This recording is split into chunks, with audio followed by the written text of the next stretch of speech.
दोस्तों नमस्कार। मैं डॉक्टर के एल सोनकर सौमित्र। आज के राजनीतिक दिग्दर्शन में अच्छा तो ये हुआ होता कि माननीय मोदी जी सत्ता की दौड़ में नहीं होते। जो परिस्थितियां सामने हैं उससे लगता है कि यश नहीं मिलने वाला है। उन्होंने 400 पार का नारा दिया, लेकिन 240 पहुंचते पहुंचते पूरा जोर हो गया। और जो खबरें छन करके आ रही है उससे ये लगता कि अगर किसी तरह का तिकड़म नहीं होता, जैसी जैसी खबरें आ रही, कहीं कुछ ईवीएम के माध्यम से, कहीं ईवीएम में हेरा फेरी के माध्यम से, कहीं ओटीपी के जरिए, कहीं बिजली गुल करके, और कहीं डीएमओ को प्रेशर देकर, ऐसे भी खबर छन के आई कि भारत के 150 डीएम को प्रेशर दिया गया। फिलहाल जो भी कुछ हो, इसका मतलब यह भी हुआ कि यदि ऐसा नहीं होता तो 400 पार को कौन कहे, 100 भी शायद पार न हो। ठीक है, माना एनडीए ने 295 तक अपनी सीट पहुंचा दी। दूसरी चीज कि जो एनडीए के सहयोगी हैं, मंत्रिमंडल में उनको महत्व नहीं दिया गया। मात्र एक चीज बची हुई है, वह लोकसभा अध्यक्ष का। इसमें भी बहुत सारी बातें हैं। हमेशा सत्ताधारी दल ये चाहेगा कि सत्ता का ही लोकसभा अध्यक्ष हो, क्योंकि हमारे यहाँ मात्र एक वोट से सरकार को जाने का इतिहास भी है। कहीं इसी में न खेल हो जाए। आने वाले नेक्स्ट 26 जून को जो लोकसभा अध्यक्ष का चुनाव है, बात यही न बिगड़ जाए, यह भी शंका है। और यह भी शंका है कि उसके बाद जब फ्लोर टेस्ट होगा, कहीं वहां न गाड़ी बच जाए। ठीक, निकल गया तो 6 महीने और है। लेकिन जो ढंग है कार्य करने का माननीय मोदी जी और उनके पिछले शासन का जो अनुभव है, मुझे तो नहीं लग सकता कि उस लीक से वे हट भी सकेंगे। और लीक से नहीं हटेंगे तो विद्रोह अनिवार्य है। आइए, मैं क्यों कह रहा था कि मोदी जी को सत्ता में नहीं आना चाहिए। भले 240 या भारत की सबसे बड़ी पार्टी के रूप में वे चुन करके आए, लेकिन एक डर है कि जो 10 साल में हुआ है, जो इस देश के साथ, जो इस समाज के साथ, जो यहाँ के व्यापार के साथ, और अन्य जो परिस्थितियां खड़ी हुई है, जिसके कारण देश पूरा कंगाली में चला गया है और देश का धन केंद्रीकृत होकर के कुछ खास लोगों के पास पहुंच गया है।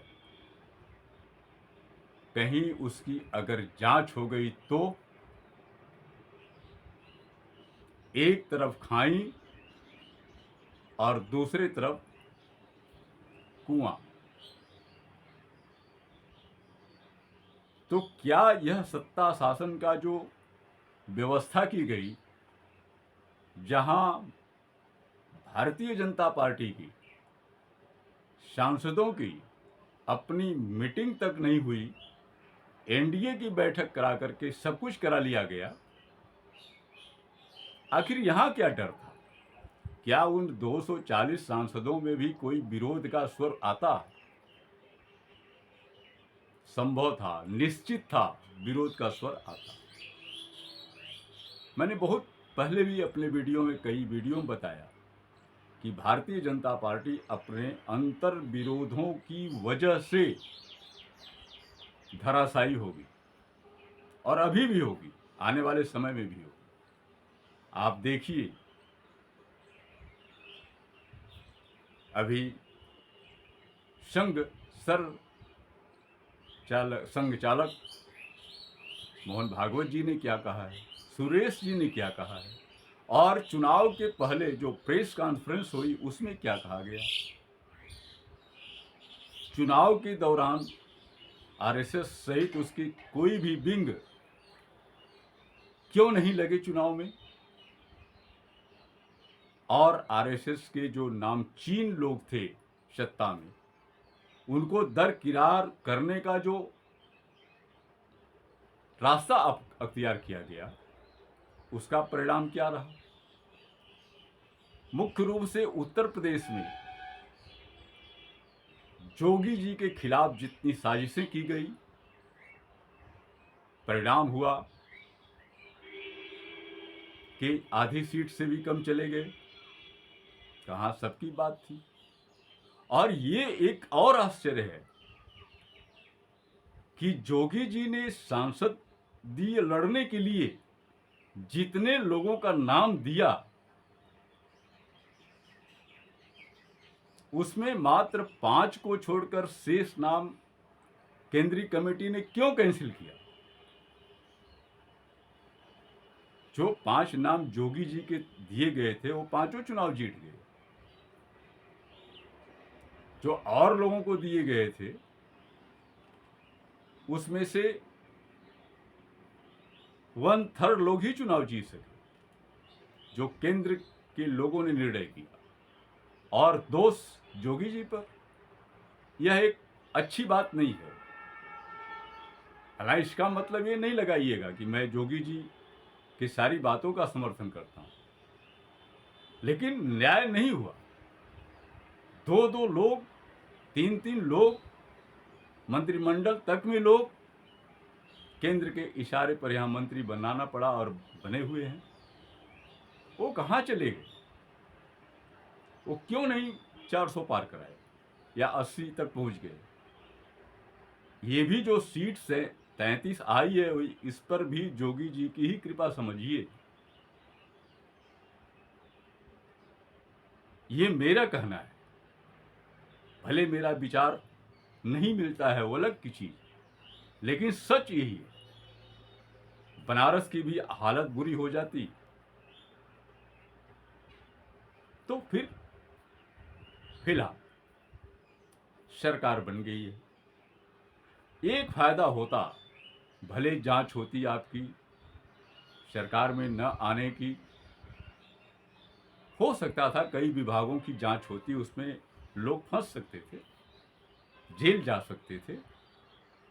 लेकिन भारतीय जनता पार्टी का आने वाले 2029 में शायद भविष्य उज्जवल होता, लेकिन वह भविष्य भी इस कार्यकाल में बिल्कुल डूब जाएगा, कई सालों के लिए, कई चुनावों के लिए, यह ऐसा लग रहा है। इसलिए यहां व्यक्तिगत बचाव के तौर पर पार्टी को भी किनारे किया जा रहा है।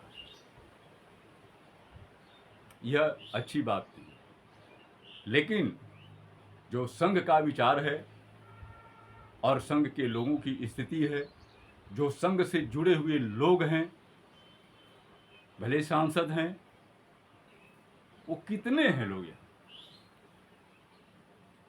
वह मातृ संगठन है, उसको ठुकराया जाना, जैसा कि चुनाव के दौरान जेपी नड्डा जी ने कहा, वह तो अच्छा नहीं रहा। फिलहाल मैं ये भी कहूँगा कि भागवत जी जो आज कर रहे हैं और जो कह रहे हैं, इन 10 सालों में क्यों नहीं कहा, क्यों नहीं हर जगह उंगलियां उठाई कि ये गलत हो रहा है, इसे रोका जाना चाहिए। नहीं रोका गया तो स्थितियां भयंकर हो सकती है। लेकिन मुझे लगता है कि यहाँ मोदी जी भारी पड़े और भागवत कमजोर हुई। और भी देखिए, एक बात और देखिए कि इस मंत्रिमंडल में मोदी जी के वे ही लोग घूम फिर करके अपने मंत्री पद पर आ गए हैं जो पिछले शासन में थे। ऐसा क्यों है भाई? विभाग बदला नहीं जा सकता था, इसलिए उसी विभाग का मंत्री बनाया गया, उन्हीं लोगों को वो मंत्रालय दिए गए ताकि उन मंत्रालयों में जो 10 साल में गड़बड़ियां हुई है उसको या तो सुधारा जा सके या तो उसके सारे सबूत को नष्ट किया जा सके, या और भी नए प्रतिमान गढ़े जा सकें। तो सुधार तो दिखाई नहीं देगा, सबूत जरूर मिटाए जाएंगे। तो ये गड़बड़ हुआ है। अब वो चीजें लौट करके आने वाली नहीं है। इसलिए मेरा मानना था कि बीजेपी अपने को रोकती 5 साल के लिए, और जो इंडिया का जो उभार हुआ है उसका जो प्रेशर है, जो लोगों के दिमाग में बात आई है, जो उनके मैनिफेस्टो में आया है, उनकी कितनी वे पूर्ति करते हैं या वे भी आपकी तरह बदनाम हो सकते हैं। तो इसका लाभ तो भारतीय जनता पार्टी को 2029 में मिलता है, लेकिन सरकार बनने से वो स्थितियां नहीं बनेगी, ऐसी उम्मीद ज्यादा रखना चाहिए। और जिस तरीके से माननीय भागवत जी जोगी जी को सह दे रहे हैं और भी कुछ जो आरएसएस से जुड़े हुए हैं, जो उनके साथ हैं, जो उनकी बात को मान रहे हैं, वे क्या गुल खिलाएंगे यह आने वाला समय बता देगा। इसलिए जहां तक भारत के आम जनता की बात है, मुझे तो नहीं लगता कि बहुत कुछ उसको राहत मिल पाएगी, और सरकार अब खुद को राहत पाने के लिए क्या कुछ कर गुजरेगी यह आने वाला भविष्य बताएगा। इसी के साथ आज की बात मैं यहीं स्थगित करता हूं, और बाकी बातें अगले वीडियो में कि आखिर 240 तक के पहुंचे कैसे, या मोहन भागवत जी या पार्टी में ही जो असंतुष्ट लोग हैं या इसके एनडीए के जो घटक हैं वो क्या करेंगे, क्या करने जा रहे हैं, क्या उनकी मंशा है, मैं किसी वीडियो में आपको बताऊंगा। आप उसका इंतज़ार करें। इसी के साथ मैं अपनी बात समाप्त करता हूं। वीडियो अच्छी लगे तो लोगों को आप शेयर कीजिए, कमेंट कीजिए, लाइक कीजिए, और मेरा वीडियो देख रहे हैं, सब्सक्राइब न किए हों तो सब्सक्राइब कर लें और अपने विचार भी व्यक्त करें। इसी के साथ आपका मित्र सोनकर समूह।